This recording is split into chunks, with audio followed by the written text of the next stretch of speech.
আসার প্রথম বিষয় হচ্ছে আমরা 2015 এবং 2016 থেকেই আমরা যারা আজকে এসেছি সবাই বিজেপি দলের বিভিন্ন দায়িত্ব ছিলাম বিগত 6 মাস আগ পর্যন্ত।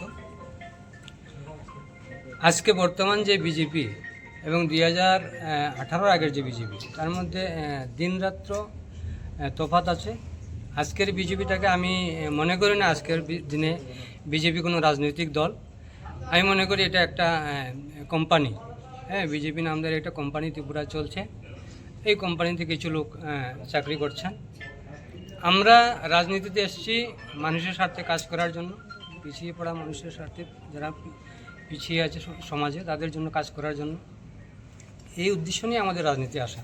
কিন্তু আমরা সরকার আনার পর যা দেখলাম, বিজেপি দল এবং বিজেপির সরকার প্রতিষ্ঠিত হওয়ার পর যে সমস্ত প্রতিশ্রুতি দেওয়া হয়েছিল নির্বাচনের আগে, একটা প্রতিশ্রুতিও পালন করা হয়নি।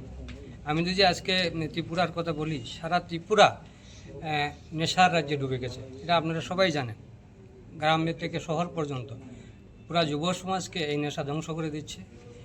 এই ব্যাপারে আমাদের রাজ্যের যে প্রশাসক, ওনারা গভীর নিদ্রায় আছেন। আজকে ত্রিপুরায় প্রায় 10 লক্ষর মতো বেকার যুবকরা চাকরির জন্য রাস্তায় হা করছে, কিন্তু চাকরি নেই। কিন্তু 2018 আগে বলা হয়েছিল যে বৎসরে 50,000 চাকরি দেওয়া হবে। আমাদের মতো যারা যুবক সবাই আশা করেছিল যে আমাদের পরিবারের কেউ চাকরি হবে, আমাদের দুর্দিন ঘুচাবে। কিন্তু আমরা যাদেরকে ভরসা দিয়েছিলাম, যাদেরকে ঘর থেকে বের করে রাজনীতিতে এনেছি, যাদের ভোট সংগ্রহ করে 2018-তে সরকার প্রতিষ্ঠিত হলো, আজকে তাদের কোনো মূল্যায়ন হচ্ছে না। এবং 2023-এর যে বিষয়, আমি বলতে হয় কিছু, একটা কথা বলবো। 2023-এ বিজেপি সরকার প্রতিষ্ঠিত হয়েছে। আমাদের আজকে ত্রিপুরা মাতার নেতৃত্বরা বলেছেন যে 42টা আসনে ত্রিপুরা মাতা দল প্রতিদ্বন্দ্বিতা করার ফলে, ভোট কাটাকাটির ফলে 2023-এ বিজেপি সরকারে এসছে। কিন্তু একটা জিনিস মাথায় রাখতে হবে, 2018 এবং 2023-এ ভোটের পার্সেন্টেজ কিন্তু 11% কমেছে। সেই বিষয়ে বিজেপির নেতারা কথা বলেন না। আজকে যারা আগরতলায় বসে বসে রাজনীতি করছেন, এরা বলতে সাহস করেন না। ওনাদেরকে আগামী দিন জিজ্ঞেস করবেন যে 2018-তে ভোটের পার্সেন্টেজ কত ছিল, আজকের 2023-এ ভোটের পার্সেন্টেজ কত হয়েছে, কেন 11 বছর ধরে ভিলেজ কমিটি নির্বাচন হচ্ছে না, কেন বিভিন্নভাবে এডিসি এলাকায় উন্নয়নের জন্য বাধাপ্রাপ্ত হয়ে আছে এই সরকার। আপনারা প্রশ্ন করবেন, কারণ আমরা এডিসি এলাকায় বসবাসকারী। এডিসি এলাকার যেহেতু নির্বাচিত বিসি নেই, নির্বাচিত প্রতিনিধি নেই, এখানে উন্নয়নমূলক কোনো কাজ হচ্ছে না, কিন্তু পুরোটা দোষারোপ দেওয়া হচ্ছে ত্রিপুরা মাতা দলকে।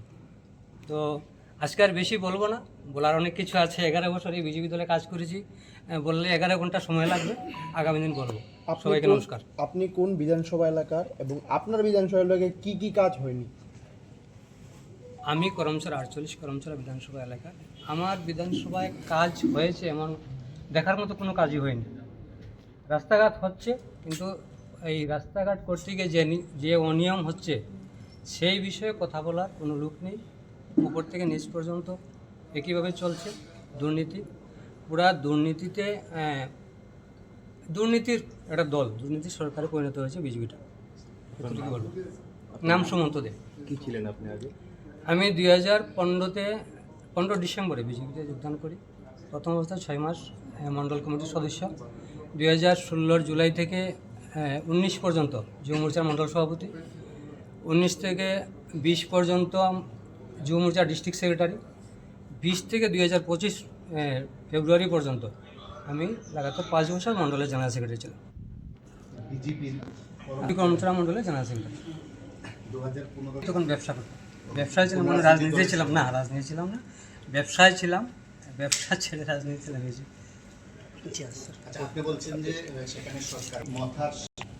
আমি যে বিষয়টা আপনাকে বললাম, মথার ক্ষমতা এডিসি আছে, কিন্তু আমরা ভিলেজ কমিটিতে তো আছি না।